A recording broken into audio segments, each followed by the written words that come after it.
سورہ نور آیت نمبر 63 میں اللہ پاک ارشاد فرماتا ہے، لا تجعلوا دعاء الرسول بینکم، رسول کے پکارنے کو آپس میں ایسا نہ ٹھہرا لو کا دعائی بعدکم بعدا، جیسا تم میں ایک دوسرے کو پکارتا ہے۔ قد یعلم اللہ الذین، بے شک اللہ جانتا ہے، یتسللون منکم لواذا، جو تم میں چپکے نکل جاتے ہیں کسی چیز کی آڑ لے کر۔ فَلْيَحْذَرِ الَّذِينَ، تو ڈریں وہ، یخالفون عن امرہ، جو رسول کے حکم کے خلاف کرتے ہیں، ان تصیبہم فتنۃ، کہ انہیں کوئی فتنہ پہنچے، او یصیبہم عذاب علیم، یا ان پر دردناک عذاب پڑے۔ آیت مبارکہ کے ایک معنی یہ ہیں، جیسا ارشاد ہوا لا تجعلوا دعاء الرسول بینکم، رسول کے پکارنے کو آپس میں ایسا نہ ٹھہرا لو۔ حضور جب تمہیں بلائیں تو آپ کے بلانے کو آپس میں ایک دوسرے کے بلانے کی طرح نہ سمجھو کہ جی میں آیا تو چلے گئے اور دل نہ مانا تو نہ گئے، مصروفیت سے فرصت پائی تو چلے گئے اور فراغت نہ ہوئی تو نہ گئے، اگر گئے تو جانے میں سستی کی، اور پھر جب دل چاہا تو بلا اجازت اٹھ کر چلے آئے۔ یہ باتیں سرکار کریم کے حضور میں، سرکار کریم کے معاملہ میں روا نہیں ہے۔ حضور کے بلانے پر فوراً بلا تاخیر حاضر خدمت ہو جاؤ، اور بغیر اجازت واپسی کا خیال بھی نہ کرو، کیونکہ تمہارے بلانے پر کسی کا جانا فرض نہیں۔ اور مصطفیٰ جان رحمت صلی اللہ علیہ وآلہ وسلم کے بلانے پر حاضر خدمت ہونا فرض ہے، اور بلا اجازت یوں ہی اٹھ کر چلے آنا ان کے حضور سے حرام ہے۔ اس آیت کے شان نزول کے متعلق دو روایات ہیں۔ ایک کہ آقا کریم علیہ الصلوۃ والسلام جب جمعہ کے روز آپ خطبہ ارشاد فرماتے تو منافقین ناک منہ چڑھایا کرتے تھے، اور سرکار کریم علیہ الصلوۃ والسلام کا خطبہ سننا ان کے لیے بڑا دشوار ہوتا۔ وہ ایک دوسرے کی آڑ لے کر، کسی چیز کی آڑ لے کر چپکے چپکے محبوب کریم علیہ الصلوۃ والسلام کی مجلس سے نکل جایا کرتے تھے۔ دوسری روایت یہ ہے کہ بعض لوگ عامیانہ طریقے پر سرکار کریم کو پکارتے اور بلاتے، تو اللہ رب العزت نے سرکار کریم کو عامیانہ طریقے سے بلانے کا منع فرمایا۔ اس کے بعد صحابہ کرام کا یہ حال ہو گیا کہ وہ یا تو یا نبی اللہ کہتے یا پھر یا رسول اللہ کہتے، اور اس طرح سے القابات کے ساتھ آپ کے حضور میں عرض کرتے، اور ممکن یہ بھی ہے کہ دونوں واقعات جو ہیں وقوع پذیر ہوئے ہوں، اور یہ آیت ان دونوں واقعات کے سبب نازل ہوئی ہوں۔ حضور سید عالم مالک کون و مکان ہیں، جسے بلائیں اور جس وقت بھی یاد فرمائیں، وہ شخص اگرچہ نماز ہی میں کیوں نہ ہو، کہ جو اہم ترین عبادت ہے، اس پر فرض ہے کہ فوراً خدمت والا میں حاضر ہو جائے، آپ کے بلانے پر بلا تاخیر لبیک کہنا فرض ہے، اور جب تک آپ کی طرف سے اجازت نہ ہو اٹھ کر چلے آنا حرام ہے۔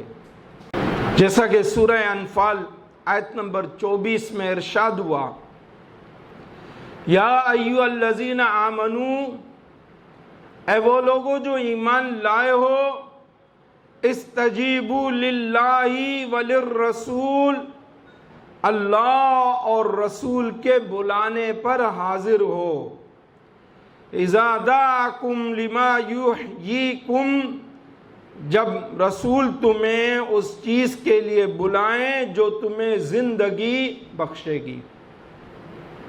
اشارتاً آیت مبارکہ سے بھی واضح ہوا، میں محبوب کریم علیہ الصلوۃ والسلام جسے بلاتے ہیں وہ کام، وہ امر اس کو زندگی بخشتا ہے۔ اسی طرح حدیث پاک میں ہے، حضرت سیدنا سعید رضی اللہ تعالی عنہ آپ روایت کرتے ہیں، کنت اصلی، میں نماز پڑھ رہا تھا، فمر بی رسول اللہ، میرے پاس سے آقا کریم علیہ الصلوۃ والسلام گزرے، فدعانی، پھر مجھے بلایا، فلم آتی، میں نہیں آیا، حتی صلیت، یہاں تک کہ میں نے نماز پڑھ لی، ثم آتیت، پھر میں آیا، یعنی نماز پڑھنے کے بعد پھر میں آیا، فقال ما منعک ان تأتی، سرکار کریم علیہ الصلوۃ والسلام نے ارشاد فرمایا، تجھے کس چیز نے روکا تھا کہ تو میرے پاس نہیں آیا؟ الم یقول للہ، کیا تو نے اللہ کا یہ فرمان نہیں سنا؟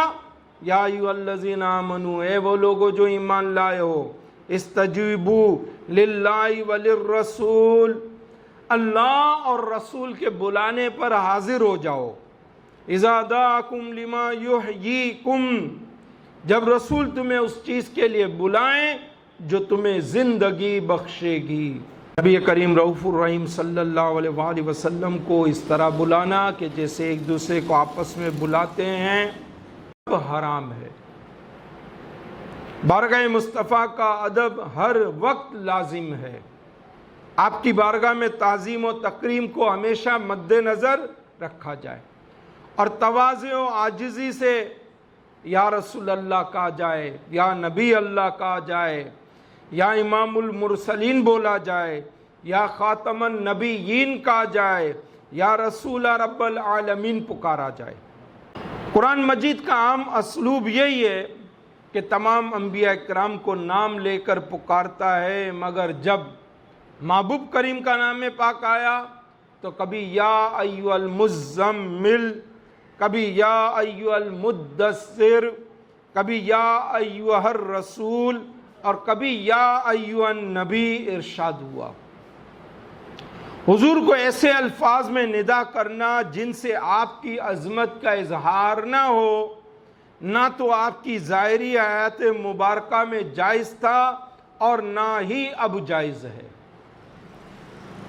نبی اکرم صلی اللہ علیہ وآلہ وسلم کی شریعت مطہرہ کے حاملین اساتذہ و شیوخ کی تعظیم و تکریم بھی فرض ہے، کیونکہ وہ حضور کے نائب اور وارث ہیں، ان کی معرفت حق ہے۔ تلامذہ اور طالبین پر ضروری ہے کہ ان کی خدمت بجا لانے میں ادب و احترام کو ملحوظ خاطر رکھے، ان کی اطاعت کرتے وقت ان کی ہیبت و عظمت پیش نظر رہے، تاکہ ان کا سینہ کشادہ ہو اور دارین کی سعادتیں نصیب ہوں۔ محبوب کریم کی نسبت کے طفیل آپ کی امت کے اولیاء، مشائخین، اساتذہ، ان کو یہ تکریم اور عزت حاصل ہے، اور ہر مسلمان کی عزت تو ہے ہی رسول پاک کے صدقے میں، رسول پاک کے طفیل ہے۔ انبیاء اکرام کے علاوہ باقی لوگوں میں سے جب کوئی کسی کو بلائے تو قرائن کے ساتھ اس کی اطاعت اور دعوت قبول کرنا بھی واجب ہوتا ہے، یعنی اس میں قرینہ ہونا چاہیے کہ اس نے دعوت دی ہے تو جائز ہو، ناجائز نہ ہو۔ مثلاً حقوق اللہ یا حقوق العباد کی طرف بلائے یا منہیات سے روک کر اوامر و احکام شرعیہ کی پابندی کی دعوت دے تو اس پر عمل واجب ہے۔ ہر شخص کے اقوال و افعال کو حضور کے ارشادات اور اعمال پر پرکھا جائے گا، اگر موافق ہو تو فبیا، سر آنکھوں پر، ورنہ رد کر دیے جائیں گے، خواہ اس کی شخصیت کیسی ہی ہو۔ حدیث پاک میں محبوب کریم علیہ الصلوۃ والسلام نے ارشاد فرمایا، من عمل عملا، جس نے ایسا عمل کیا، لیس علیہ امرنا، جو ہمارے طریقے پر نہیں ہے، فہو رد، وہ مردود ہے۔ احترام رسول احترام الہی ہے، معرفت نبوی معرفت خداوندی ہے، اور ان کی مطابقت حق تعالیٰ کی مطابقت ہے۔ اجتماعیت سے جی کترانا اور چپکے سے نکل جانا آیت سے معلوم ہوا کہ منافقوں کی نشانی ہے، ان کا کام ہے۔ اجتماعیت سے مراد عام ہے، خواہ وہ میدان جہاد سے بھاگے یا امور خیر کے لیے منعقد کیے گئے اجتماعات سے بھاگے۔ منافقین اسلام اور منکرین دین کی صحبت بھی ایک بہت بڑا فتنہ ہے۔ ان کی صحبت سے علماء عظام اور اولیاء کرام کے ساتھ دل میں بدظنی پیدا ہوتی ہے۔ دور حاضر میں یہ فتنہ انتہائی خطرناک صورت اختیار کر چکا ہے۔ ایسے لوگوں سے، ایسی محفل سے، ایسے اجتماع سے بچنا فرض ہے۔ حضور نبی کریم علیہ الصلوۃ والسلام کے احکام پر عمل نہ کرنے سے قتل و فساد، مصائب، زلزلے، ظالم حکمرانوں کا تسلط، ہولناک حادثات، کثرت دنیا، بدعات میں ابتلا، دل کا اتنا سخت ہو جانا کہ معرفت الہی سے محروم ہو جانا اور توبہ کی توفیق بھی نصیب نہ ہونا وغیرہ عذاب آتے ہیں۔ اخروی عذاب ان کے علاوہ ہے۔ اللہ پاک مجھے آپ سب کو سرکار کریم علیہ الصلوۃ والسلام کی والیانہ محبت، ادب، تعظیم اور تکریم نصیب فرمائے۔ عشق رسول پاک میری زندگی رہے، حب نبی میں مست رہوں، بے خودی رہے، کل کائنات سے مجھے بیگانگی رہے، عنبر مجھے حضور سے وابستگی رہے، وما علینا الا البلاغ المبین۔